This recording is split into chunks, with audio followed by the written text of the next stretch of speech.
In Minneapolis, Minnesota, a long-abandoned hospital was under reconstruction.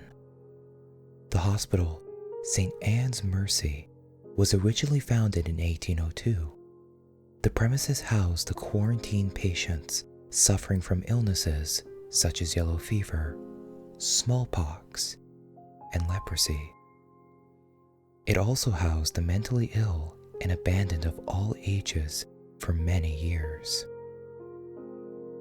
In 1924, the hospital was converted into a high-security insane asylum until 1957, before it was shut down after a tragic accident claimed the life of a nurse and 2 small children in an unexplainable fire. The nurse was found standing in the room where the fire started, her features burned beyond all recognition. She pointed to the men who found her and let out a loud wail before she dropped to the ground, dead, her injuries proving fatal. The bodies of the children were never found. As of 2006, the building was purchased and slated for reconstruction as a fully functional general hospital. Floor by floor, the hospital was cleaned and restored.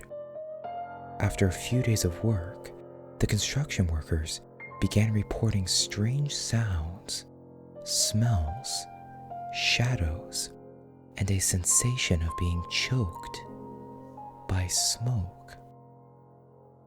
As the work continued, bizarre accidents began to plague the construction crew. Light bulbs would shatter without reason. Small electrical fires would start in wires and outlets in the walls, despite the brand new equipment. The elevator doors wouldn't open and would frequently get stuck between floors. And one unfortunate worker apparently fell to his death while trying to repair the faulty elevator. His body was found splayed and bloody at the bottom of the elevator shaft, a look of horror frozen on his face. While still under construction, the building was open to the public as an emergency room. The hospital staff was free to roam about all floors and wings, with the exception of the children's ward, which was far behind schedule. Many workers refused to continue restoring the children's wing.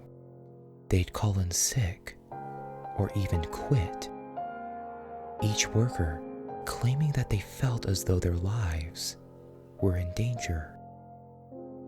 Soon, patients began to complain about odd sounds emanating from the vacated children's wing. Complaints of children playing loudly were common. Then reports of screams and cries for help began to disturb the peace. The doctors and nurses insisted on hiring additional security to monitor the wing and refused to allow the staff to use the empty wing for storage unless they had somebody watching them. Several security cameras were installed in the ward, one in each hallway, one for both elevators, and one on the emergency staircase. The security guard hired to watch the monitors began complaining of headaches, nausea, nightmares, and paranoia.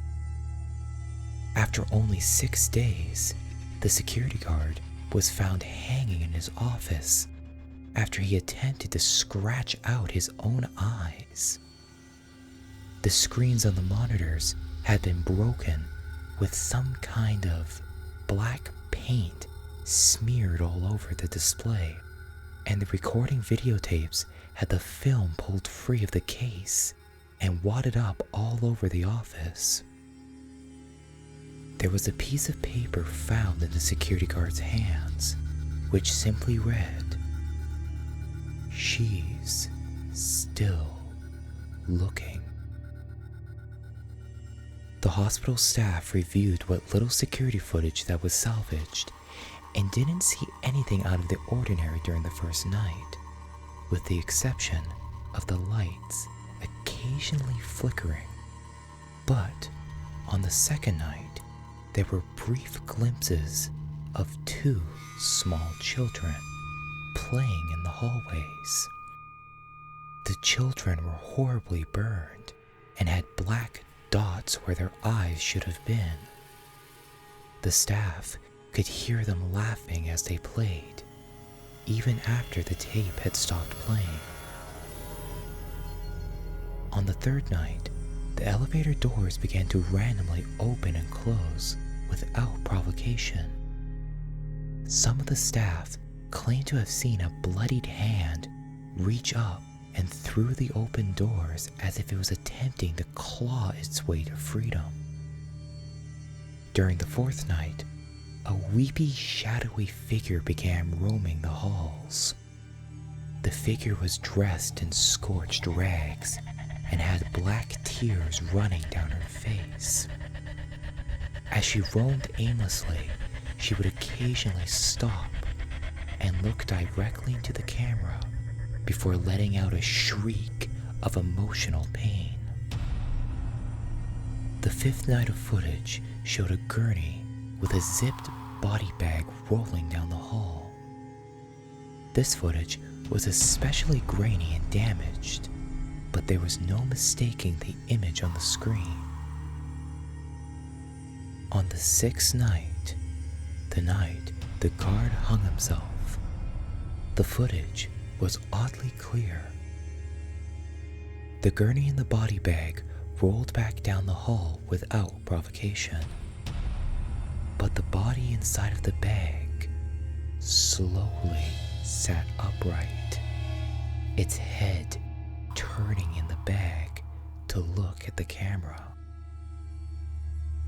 The footage suddenly cut to static, and when it cleared, the bag was now standing up next to the gurney. Static hit the screen once more, and the body was now closer to the camera. From inside the bag, the body let out a horrible wail of pain that grew louder and louder as it began twitching and walking towards the camera. The video stops playing. There is no additional footage. The individuals who witnessed the footage began complaining of the same symptoms as the security guard: headaches, nausea, nightmares, and paranoia. One by one, each witness began suicide attempts, sometimes successfully. As a precaution, the witnesses to the footage were committed to mental institutions for their own protection, and the children's ward of the hospital was walled off. The staff and guests still claim to hear laughter and screams coming from beyond the wall.